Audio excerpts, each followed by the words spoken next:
com alegria e satisfação que cumprimentamos os nossos amigos e irmãos do portal Escola Dominical com a gloriosa paz de nosso Senhor e Salvador Jesus Cristo.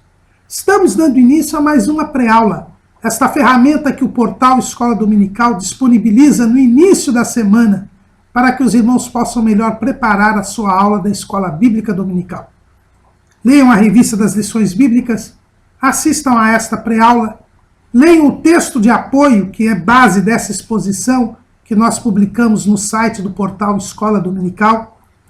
Vejam outros esboços, outros textos de apoio que nós publicamos no site do portal Escola Dominical, que servem inclusive, e nós temos textos de outras faixas etárias e até de outros currículos da Escola Bíblica Dominical. Ouçam as leituras diárias, estes breves comentários em áudio que nós disponibilizamos no site do portal Escola Dominical, dos textos sugeridos na revista das lições bíblicas, que servem inclusive de momento devocional. Se tiverem alguma dúvida, postem a sua pergunta na sala dos professores do portal Escola Dominical, cadastre-se no site e o irmão terá acesso à sala do professor. Se tiverem ainda alguma dúvida, assistam à aula da transmissão ao vivo, no sábado, às 19 horas, horário de Brasília, quando nós transmitimos no nosso canal do YouTube, a aula do estudo preparatório dos professores e amigos da Escola Bíblica Dominical, da Igreja Evangélica Assembleia de Deus, Ministério do Belém, aqui na sede em São Paulo. E o irmão, se estiver em São Paulo, é convidado para participar de nossa reunião, que é aberta a todos os que se interessam pelo estudo da Palavra de Deus. Mas tudo isto, acessem também as redes sociais do portal Escola Dominical, no Twitter, @ebdportal, no Facebook, facebook.com/portal Escola Dominical, e no LinkedIn, onde os irmãos terão links de várias, dezenas de videoaulas e de textos de apoio de todas as faixas etárias para o irmão melhor preparar a sua aula da Escola Dominical. Mas tudo isso é apenas a preparação. O irmão precisa ir à Escola Bíblica Dominical, e ela só existe na sua igreja local, onde o povo se reúne para ensinar enquanto evangeliza e evangelizar enquanto ensina. Neste quarto trimestre de 2017, nós estamos estudando o tema A Obra da Salvação. Jesus Cristo é o caminho, a verdade e a vida. O nosso comentarista é o pastor Clayton Ivan Pomerening, diretor da Faculdade Refidim, a Escola Teológica das Assembleias de Deus em Joinville, no estado de Santa Catarina. E hoje estaremos estudando a lição de número 7, ainda dentro do estudo geral da doutrina da salvação. E a lição número 7 tem como título A Salvação e a Graça. A salvação é pela graça. É o que Paulo diz lá em Efésios capítulo 2, versículo 8. Porque pela graça sois salvos, por meio da fé, e isto não vem de vós, é dom de Deus. Em Tito 2:11 também está escrito: porque a graça de Deus se há manifestado, trazendo salvação a todos os homens. A salvação é pela graça. A graça é quem traz a salvação. Sem a graça de Deus, não haveria salvação. E a salvação é só pela graça. É um dos pilares da reforma protestante, que faz 500 anos este ano. Sola gratia, ou seja, a salvação é apenas pela graça. Somente pela graça. Mas o que é graça? Graça é o favor não merecido. É o favor imerecido. Na Bíblia Sagrada, nós temos 3 palavras para graça, que são traduzidas na versão Almeida Revista e Corrigida por graça. A palavra ren, no Antigo Testamento, a palavra hesed, também no Antigo Testamento, E no Novo Testamento, a palavra caris, que é em grego. Ren e hesed é em hebraico e caris em grego. A palavra ren quer dizer favor imerecido. É uma ação de um superior a um inferior. Então esta é a graça. Quando o presidente da República aqui no Brasil, ele pode conceder a graça, perdoar um crime, uma pena de alguém. É a graça. O soberano dá uma graça a alguém que está abaixo dele, a um súdito. Então a graça é uma ação de um superior ao inferior. Deus, sendo o Senhor de todas as coisas, o soberano, ele quis salvar o homem. Porque o homem merecia? Não, o homem merece a morte. Porque ele pecou e o salário do pecado é a morte. E Deus havia dito, e já em Gênesis 2, 16 e 17, Deus assim, e ordenou o Senhor Deus ao homem, dizendo, de toda árvore do jardim comerás livremente, mas da árvore da ciência do bem e do mal, dela não comerás, porque no dia em que dela comeres, certamente morrerás. Deus já disse que a pena do pecado seria a morte. E o homem pecou e sofreu esta pena. Mas Deus quis dar um favor ao homem que ele não merecia para salvá-lo. É a graça. É por isso que o homem não pode se salvar a si próprio, porque o homem peca e o salário do pecado é a morte. Ele não merece a salvação. E por isso, ele não pode se salvar. Ele não tem condições de se salvar. Se ele é salvo, é porque Deus, que é superior, concedeu este favor imerecido, que é a graça. Então a salvação é pela graça. A palavra hesed, em hebraico, significa misericórdia, bondade, longanimidade. Às vezes ela é traduzida por graça na versão Almeida Revista e Corrigida. A graça demonstra o bem-querer de Deus para com o homem, a boa vontade de Deus para com o homem, a paciência de Deus que suporta o pecado do homem, mas por querer bem ao homem, dá ao homem a oportunidade dele se arrepender. Esta oportunidade para ele se arrepender é a graça. É a graça. E em grego, caris, que inclusive é a tradução de Ren e Hesed na Septuaginta, no Antigo Testamento, caris inclui esta ideia do poder divino que equipa o homem a viver uma vida moral. Deus dá ao homem condições para que ele viva de forma agradável a Deus, que ele pratique o bem, que ele escolha o bem.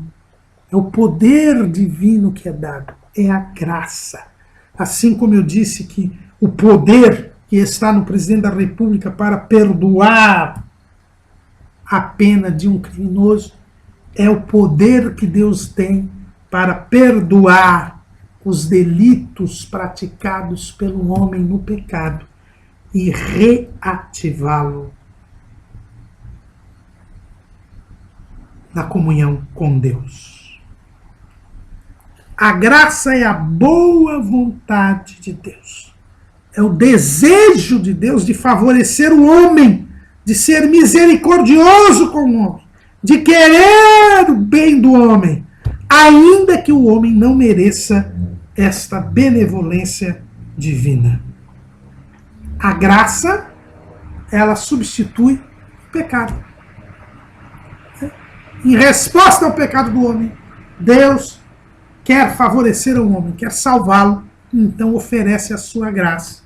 E quando nós acolhemos a graça de Deus, cremos em Jesus, a graça substitui o pecado.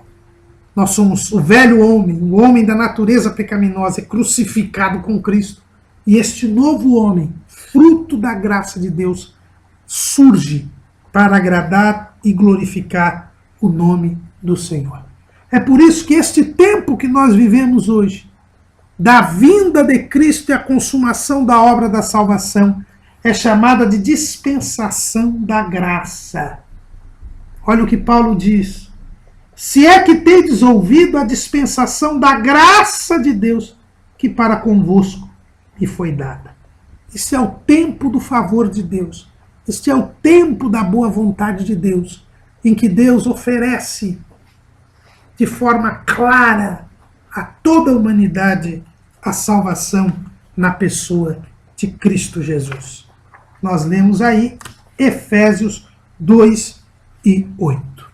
É por isso, irmãos, que o cristianismo é uma religião diferente de todas as outras. O que é religião? A religião é uma atividade humana em que o homem procura se religar a Deus. Todo homem é religioso, porque todo homem foi feito para viver em comunhão com Deus.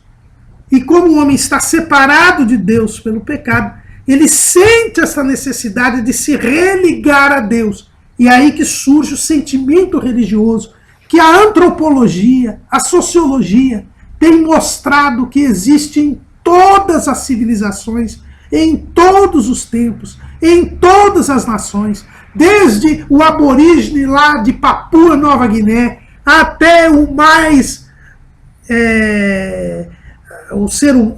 o habitante do país mais desenvolvido no mundo, seja na antiguidade, seja nesta pós-modernidade, todos os homens têm um sentimento religioso. Eles sentem a necessidade de se unir a Deus. E por isso surgem as mais diversas religiões, que é essa atividade em que o homem procura se religar com Deus. Mas o cristianismo é uma religião diferente de todas as outras. Por quê? Porque enquanto as outras religiões, todas as religiões, elas procuram religar o homem a Deus a partir do homem, o cristianismo diz que o homem não tem condição alguma de se religar a Deus. Não tinha como ele se religar a Deus. Por isso Deus se fez homem para se religar a nós. E ele propicia a religação entre Deus e o homem. É o que Paulo diz lá em 1 Timóteo, capítulo 2, versículo 5. Ele diz assim: porque há um só Deus e um só mediador entre Deus e os homens, Jesus Cristo, homem. A religação tem de vir de Deus. E para que essa religação viesse de Deus, Deus se fez homem, morrendo pelo homem, pagando o preço do pecado, para fazer essa religação. E aí é que entra a graça. A graça. Porque a única religião que fala da graça de Deus e mostra que a salvação é pela graça de Deus, um favor não merecido que Deus dá ao homem, é o cristianismo. Todas as outras religiões procuram religar o homem a Deus através do homem, através dos merecimentos do homem. E é por isso que todas as religiões defendem a salvação pelas obras. É pelo que o homem faz que ele é salvo, que ele merece a salvação, que ele é religado por Deus. E é por isso que todas essas religiões são falsas, porque essas religiões partem da premissa mentirosa de Satanás. Foi Satanás quem disse ao homem que ele podia ser igual a Deus, que ele não dependia de Deus. É o que vemos lá em Gênesis, capítulo 3, versículo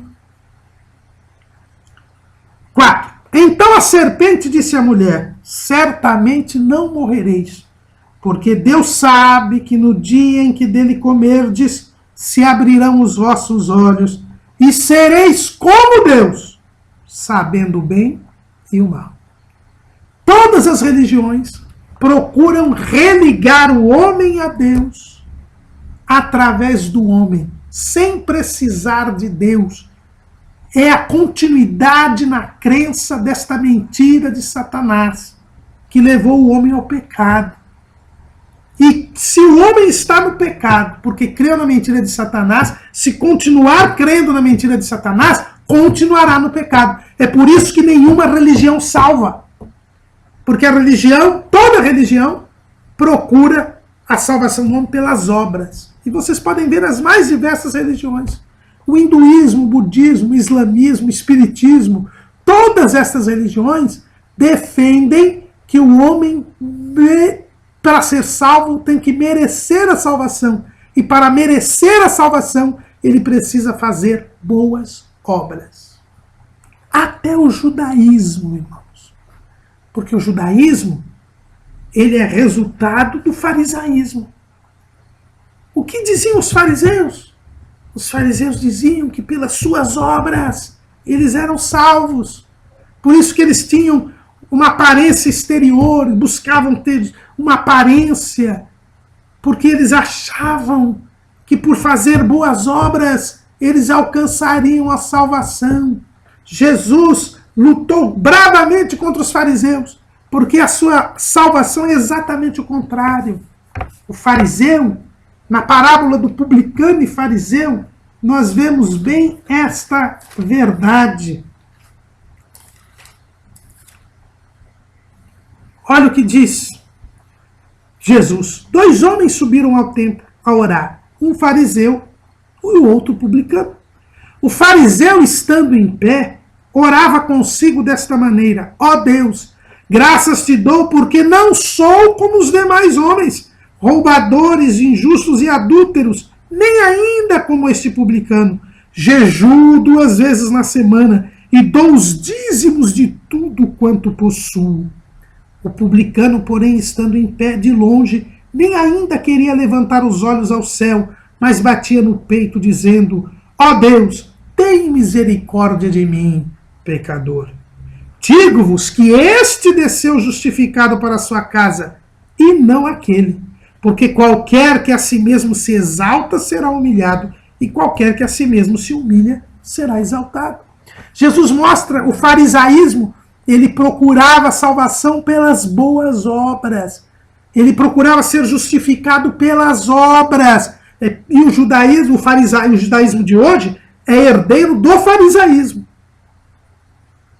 O Talmud foi todo feito pelos fariseus, pelos descendentes dos fariseus, seguidores dos fariseus, que foi a única seita que perdurou em Israel depois da destruição do templo e da expulsão da Palestina.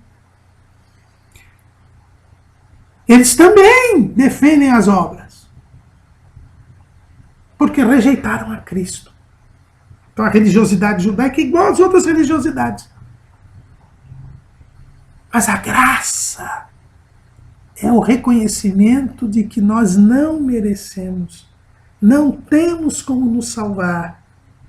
E por isso Deus veio ao mundo como homem para obter a salvação por nós.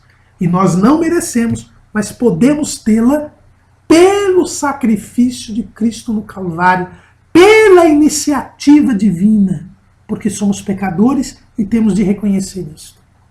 Por isso que aquele publicano foi justificado, porque ele reconheceu a graça de Deus.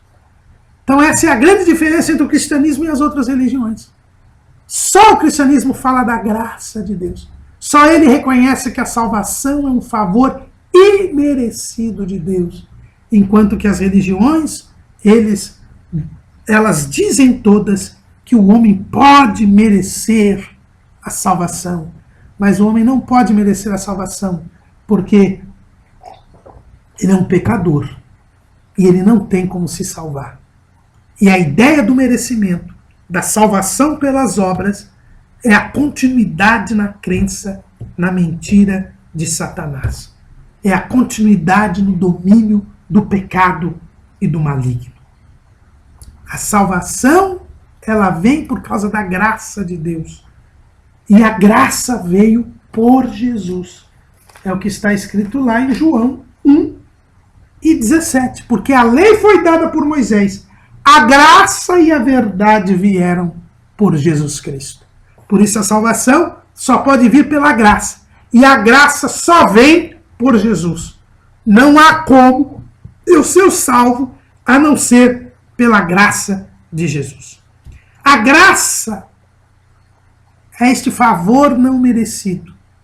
É um presente que nós recebemos. É um dom, é um presente. Romanos 5:15, Paulo fala sobre isso. Mas assim, não é assim o dom gratuito como a ofensa. Porque se pela ofensa de um morreram muitos, muito mais a graça de Deus e o dom pela graça, que é de um só homem, Jesus Cristo, abundou sobre muitos. E não foi assim o dom como a ofensa, porque um só que pecou. Porque o juízo veio de uma só ofensa, na verdade para a condenação. Mas o dom gratuito veio de muitas ofensas para a justificação. Porque se pela ofensa de um a morte reinou por esse, muito mais os que recebem a abundância da graça e do dom da justiça reinarão em vida por um só, Jesus Cristo. Então Paulo diz aqui que a salvação é o dom da justiça, é um presente que nós recebemos. Não é uma barganha, não. A salvação é uma doação. Como é que funciona o contrato de doação? O direito nos ensina. Quando alguém dá alguma coisa para alguém, por exemplo, eu vou dar esta caneca para uma pessoa, é minha vontade única que prevalece. Eu quero dar essa caneca. Eu quero dar essa caneca. Por isso que se diz que a doação é um ato unilateral. Depende da vontade de um. Qual é? É a vontade do doador. O doador dá a caneca. O doador dá a caneca. Deus deu a salvação. A Bíblia diz que é um dom gratuito. Deus dá a salvação. Por isso que a salvação é pela graça. É um dom gratuito. O homem não merece, mas Deus quer dar. Agora, o donatário precisa aceitar. A única coisa que ele precisa fazer é aceitar. Ele não precisa fazer nada, porque dependeu da vontade do doador. Por isso que é graça. Não é nada que o donatário faça que vai fazer com que a doação se realize. O donatário, que é aquele que recebe o dom, precisa unicamente aceitar o presente. Quando você recebe um presente, você não fez nada. A pessoa vai te dar um presente, você não faz nada. A pessoa quer te dar o presente. E você vai ter o presente se você o receber, se você o aceitar. Mas você não precisou fazer nada para receber o presente. É por isso que a salvação é uma doação, é um presente, é um dom. E não precisa ser feito nada, a não ser crer. Crer em Jesus e aceitar este presente. Reconhecer que você é um pecador, que você não merece, mas que você pode ser salvo se crer em Jesus, porque a graça só vem por Jesus.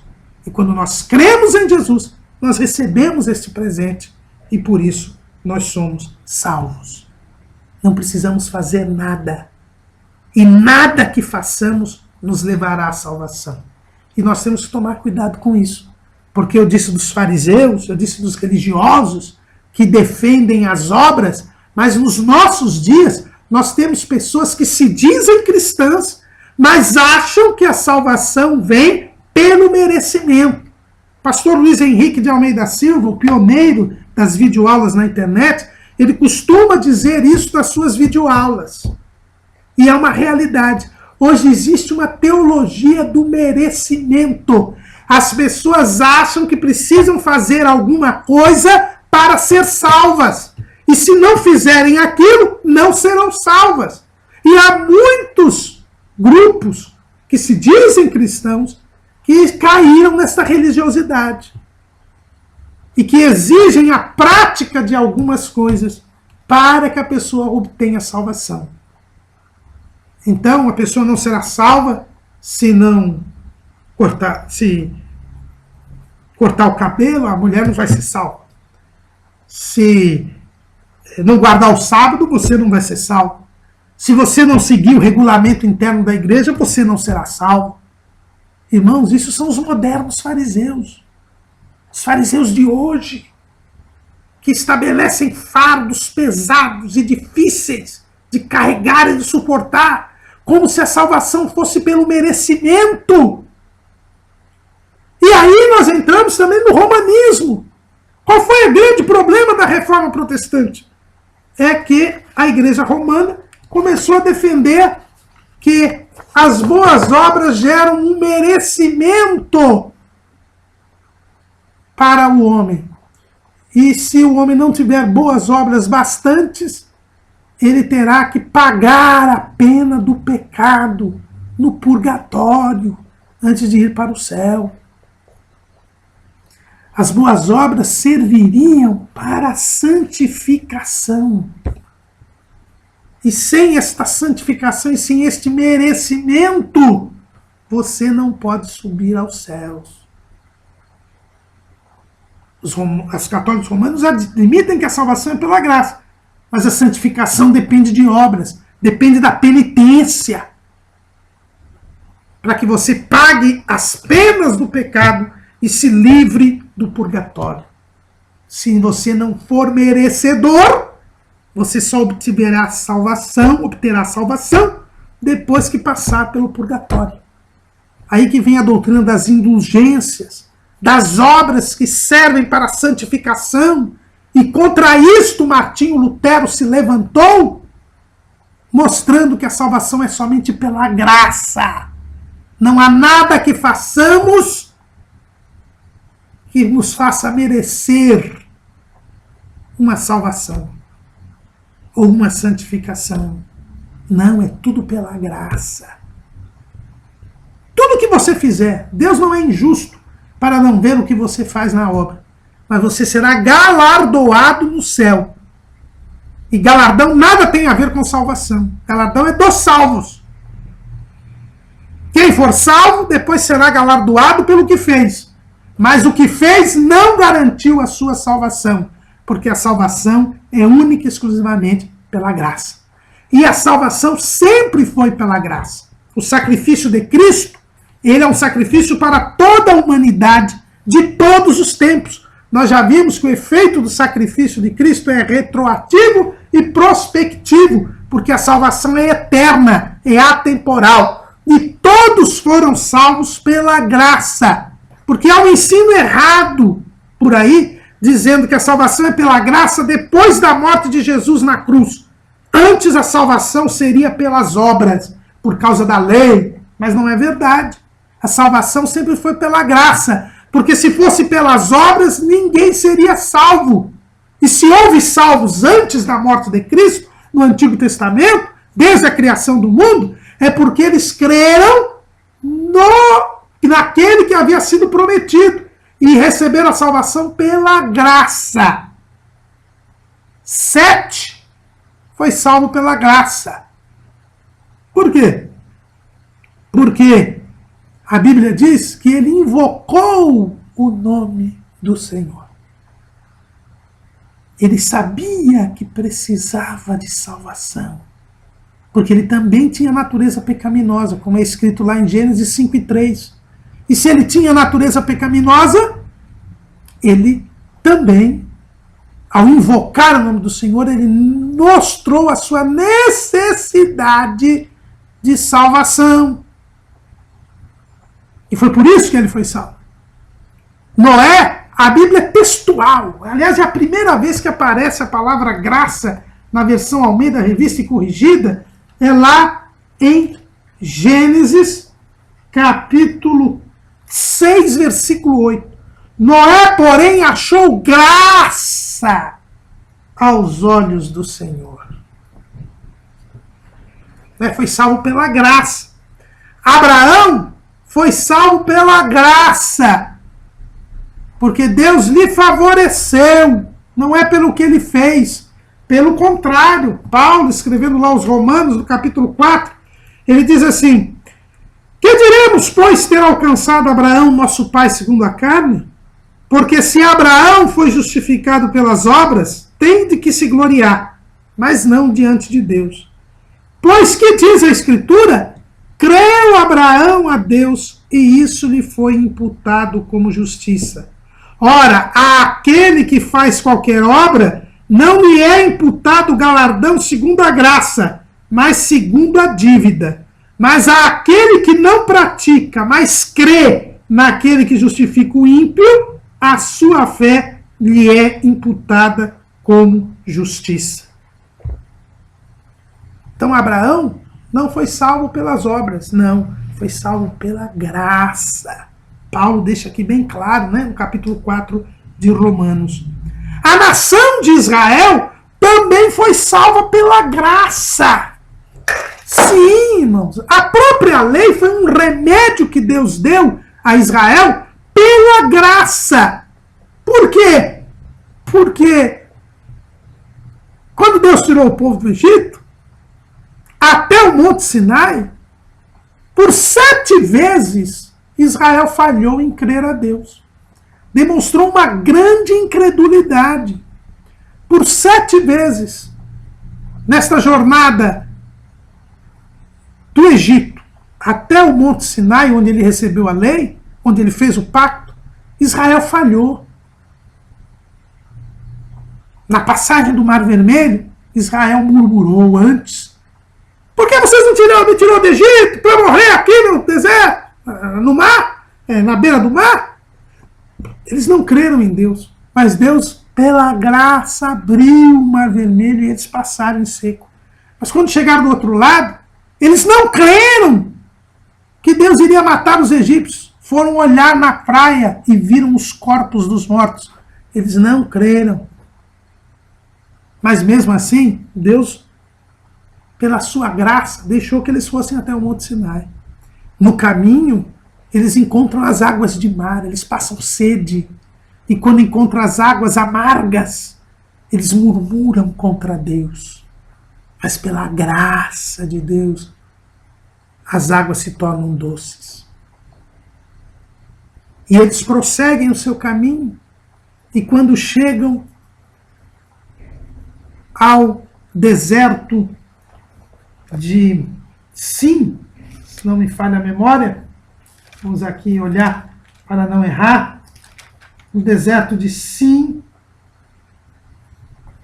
eles têm fome e eles murmuram contra Deus. E Deus, pela sua graça, lhes manda o maná. E manda que eles colhessem o maná todo dia. E não guardassem o maná para o dia seguinte. Mas eles não creram em Deus e guardaram o maná para o dia seguinte. Deus também disse que eles não poderiam colher o maná no sábado. Mas eles não creram em Deus e foram colher o maná no sábado. Novamente, já no deserto de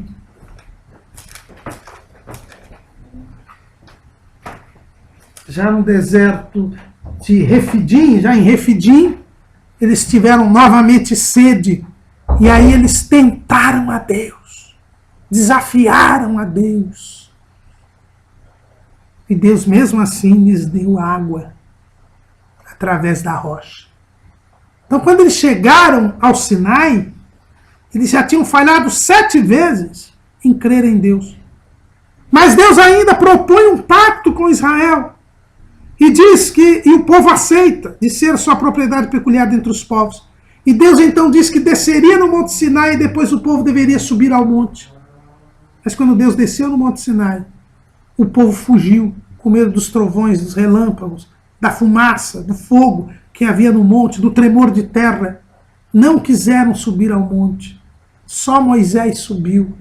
Mas Deus, pela graça, mesmo diante desta recusa de Israel, lhes dá a lei para que eles aguardassem o profeta como Moisés, que lhes ensinaria o caminho, que lhes traria a salvação, que é Jesus Cristo. Então Israel foi salvo pela graça também. Pela graça. E Deus lhes deu a lei como um remédio como uma manifestação da graça, para que eles aguardassem um profeta como Moisés, que lhes desse a comunhão que eles haviam recusado.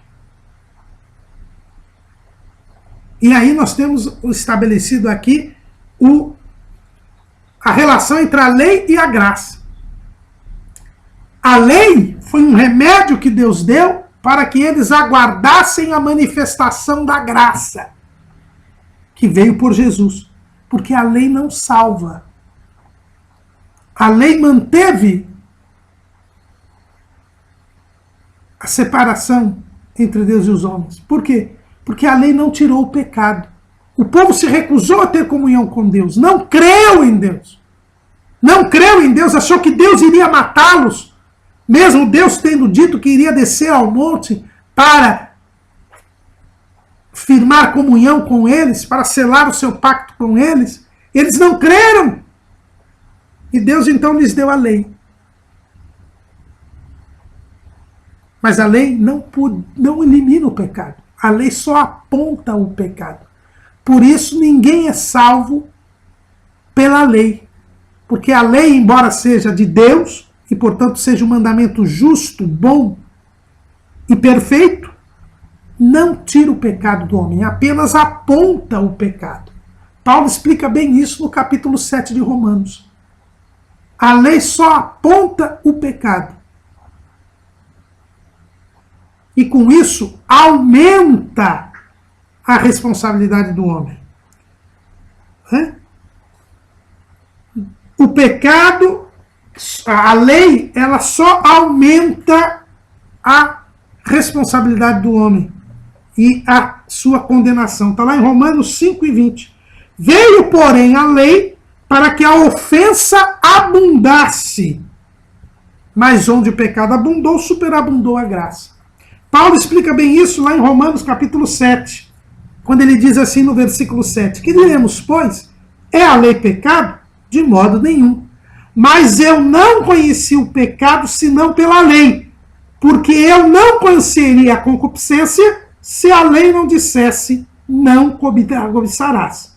Mas o pecado, tomando ocasião pelo mandamento, operou em mim toda a concupiscência, porquanto sem a lei estava morto o pecado.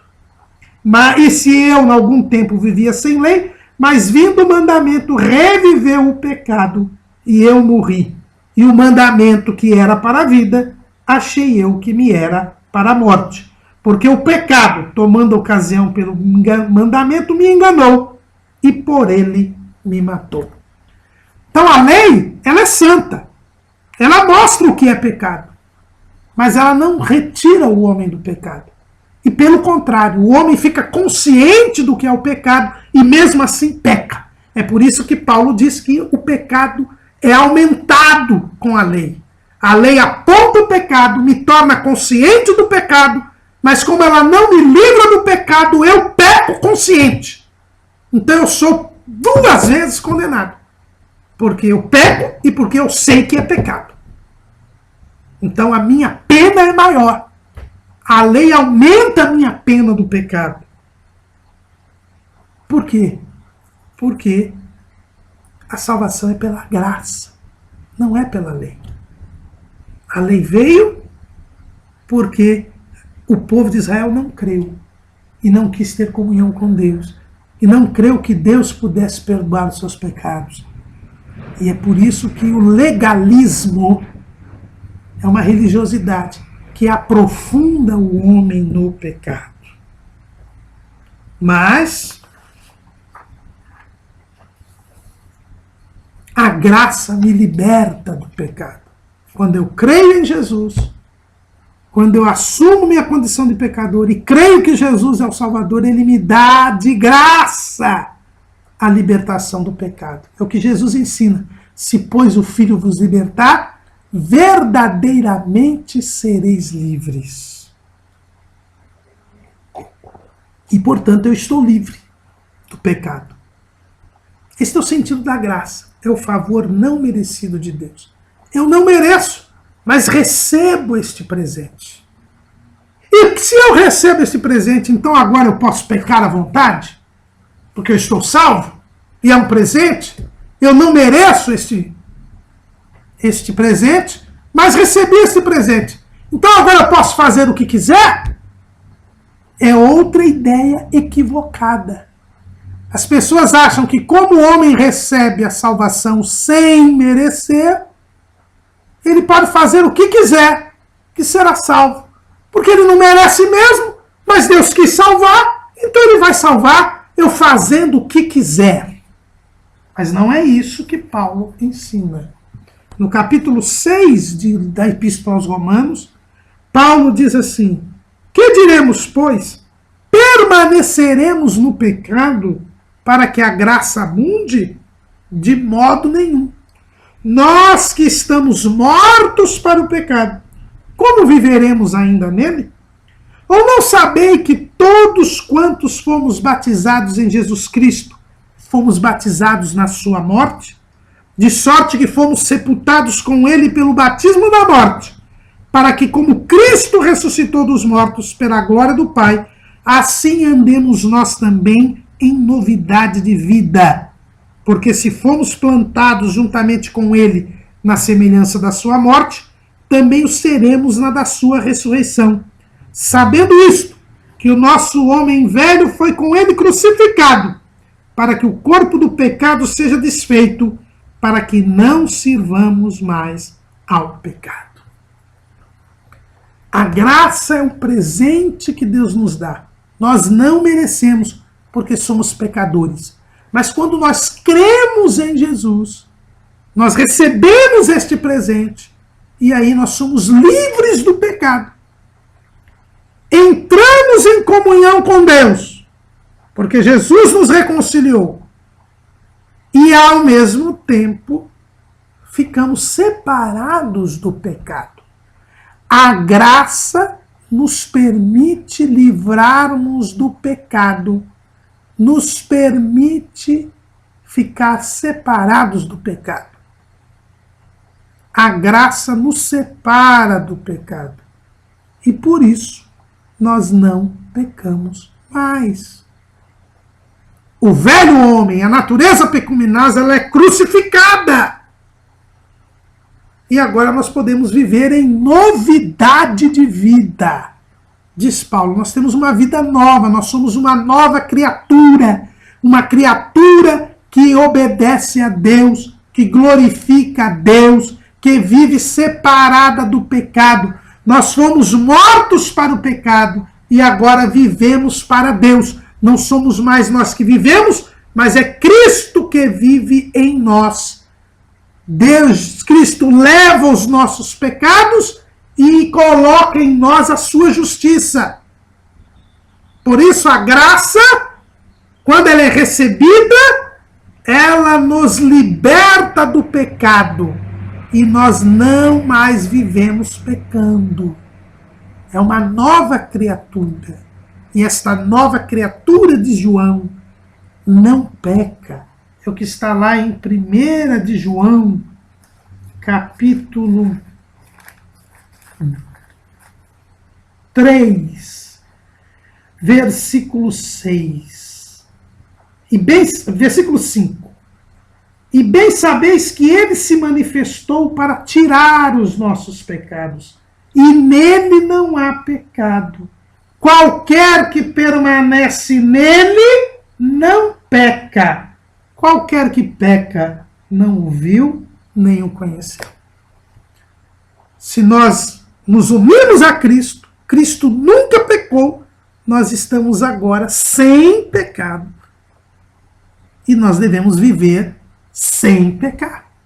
Se permanecermos em Cristo, nós não pecaremos, porque estamos libertados do pecado.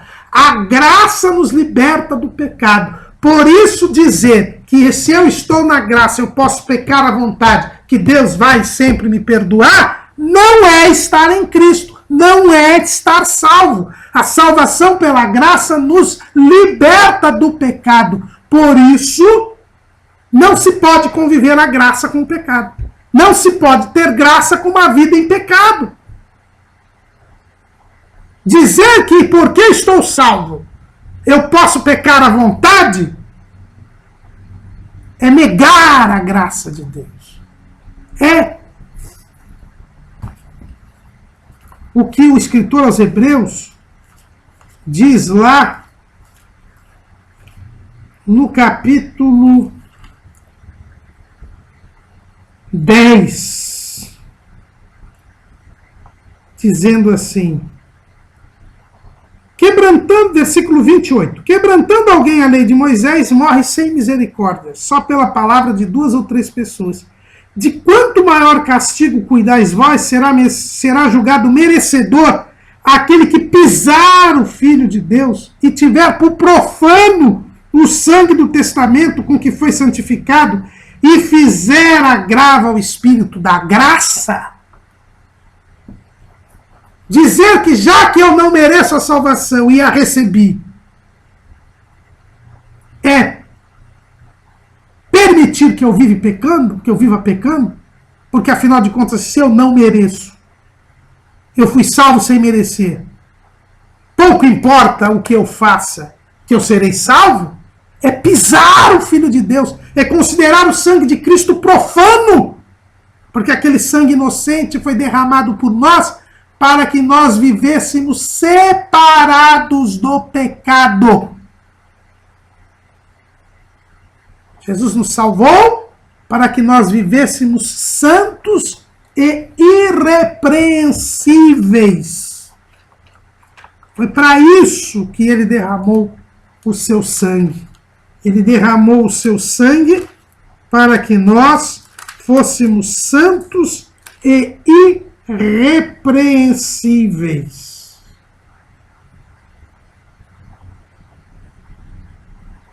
Foi para isso que ele nos salvou. Está lá em Efésios 1 e 4. Efésios 1 e 4. Como também nos elegeu nele antes da fundação do mundo, para que fôssemos santos e irrepreensíveis diante dele em caridade. A graça se manifestou para que nós fôssemos santos. Então dizer que porque eu fui salvo pela graça eu posso pecar à vontade, que serei salvo mesmo assim, é negar a santidade do Filho de Deus, do sangue derramado na cruz do Calvário por nós. Este era o pensamento daqueles que dizem que você pode pecar à vontade, porque a graça sempre irá lhe perdoar. É o pensamento dos nicolaítas, que são indicados ali pelo Senhor Jesus lá no livro do Apocalipse. No livro do Apocalipse, no capítulo 2, versículo 6, diz assim: tens, porém, isto, que aborreces as obras dos nicolaítas, as quais eu também aborreço. Os nicolaítas é que defendiam, já nos tempos apostólicos, esta ideia do antinomismo. Ou seja, não tenho lei, posso fazer o que quiser, porque a graça sempre me ampara. Porque onde abundou o pecado, superabundou a graça. Mas Paulo diz que por causa disso nós vamos viver pecando? Não. Era o ensino dos nicolaítas, que é o ensino hoje da turma que diz assim: Deus só quer o coração. Uma vez salvo, salvo para sempre. Você pode aprontar o que quiser. Se você foi escolhido para ser salvo, você será salvo, independentemente do que você fizer. Porque a salvação não é pelo que você faz. A salvação é pela graça. Só que a graça de Deus, quando ela é recebida, ela nos separa do pecado. E ela é manifestada para que nós permaneçamos em Cristo e não vivamos a pecar. Jesus falou bem isso aos judeus que criam nele. Lá em João capítulo 8, ele disse, Jesus dizia, pois, aos judeus que criam nele, versículo 31, se vós permanecerdes na minha palavra, verdadeiramente sereis meus discípulos e conhecereis a verdade, e a verdade vos libertará. E aí responderam os judeus: somos descendência de Abraão e nunca servimos a ninguém. Como dizes tu, sereis livres? Respondeu-lhe Jesus: em verdade vos digo que todo aquele que comete pecado é servo do pecado. Ora, o servo não fica para sempre em casa, o filho fica para sempre. Se, pois, o filho vos libertar, verdadeiramente sereis livres. Não é possível estar debaixo da graça, vivendo pecando. Quem recebe a graça de Deus e resolve viver pecando, pisa o Filho de Deus, tem por profano o sangue de Jesus. E a expectação é horrível, diz o escritor aos Hebreus. Porque se alguém quebrava a lei de Moisés e morria sem misericórdia, quem será? Que será daquele que banalizar a graça de Deus? É o que o teólogo alemão Dietrich Bonhoeffer chama da graça barata. A graça de Deus é preciosíssima, irmãos. E ela não nos faz pecar, não nos permite pecar, porque a graça nos separa do pecado. A liberdade não se confunde com a libertinagem. Nós temos que responder pelos nossos atos diante de Deus. Lembre-se que eu disse que a palavra rein, que é graça no Antigo Testamento, é a ação do superior ao inferior. E a liberdade do homem, ela é heterônoma. É uma liberdade debaixo da soberania divina.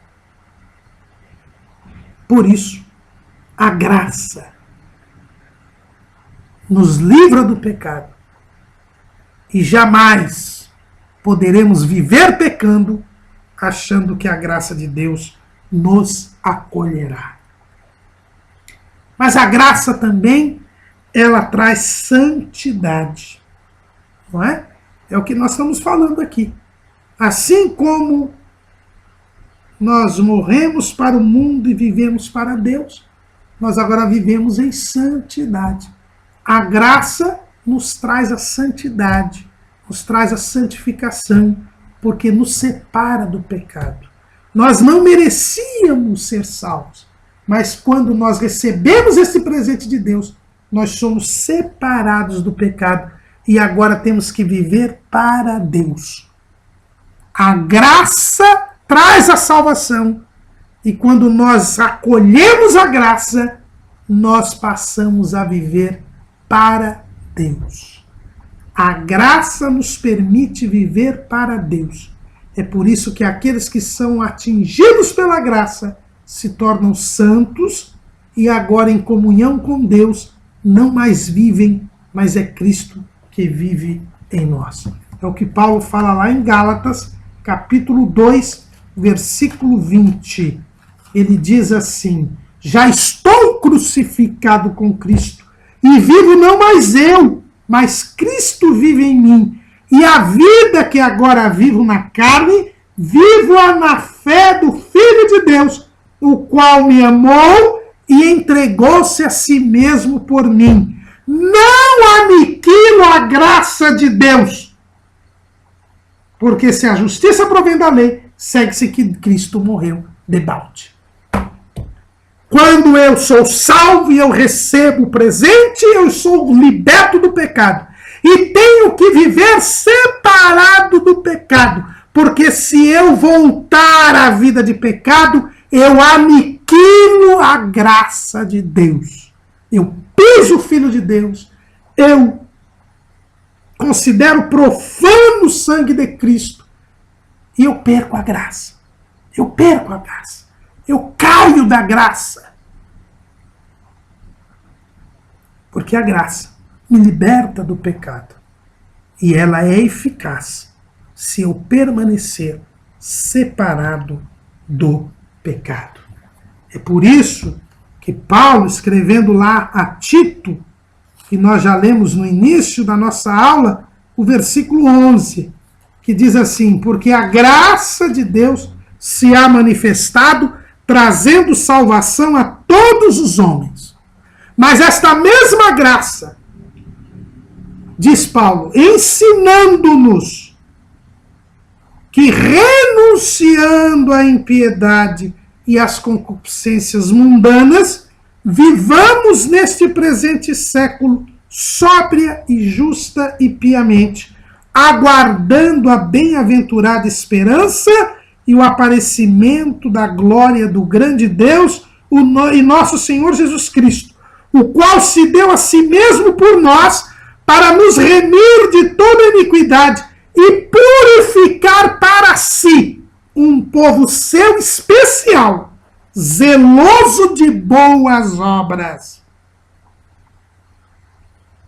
Então Paulo diz que a graça de Deus nos ensina a renunciar às impiedades, a impiedade e às concupiscências mundanas, ou seja, renunciar à vida de pecado e viver aqui no mundo sóbria, justa e piamente.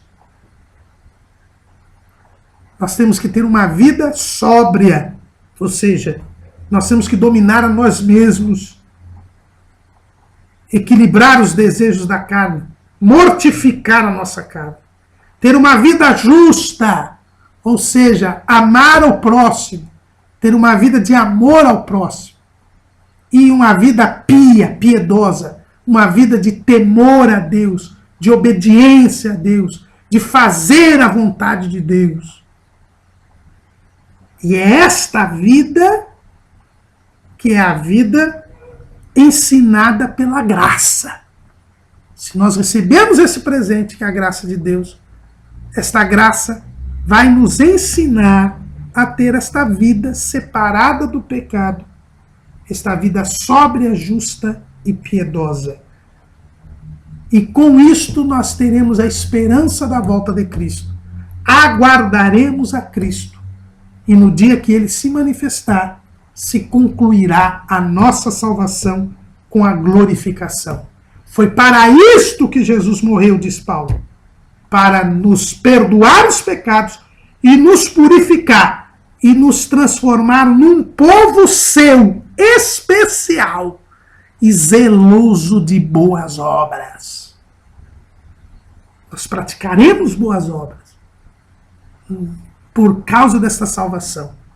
As obras são consequência da graça, porque nós não mais viveremos pecando e produziremos o fruto do Espírito.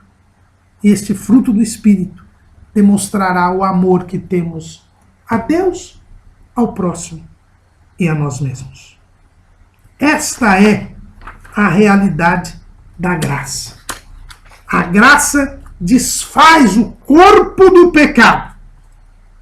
E não é esse corpo. O corpo do pecado é a natureza pecaminosa, que fica crucificada, que fica inutilizada por causa da graça de Deus. A salvação é pela graça. Nós não merecemos ser salvos.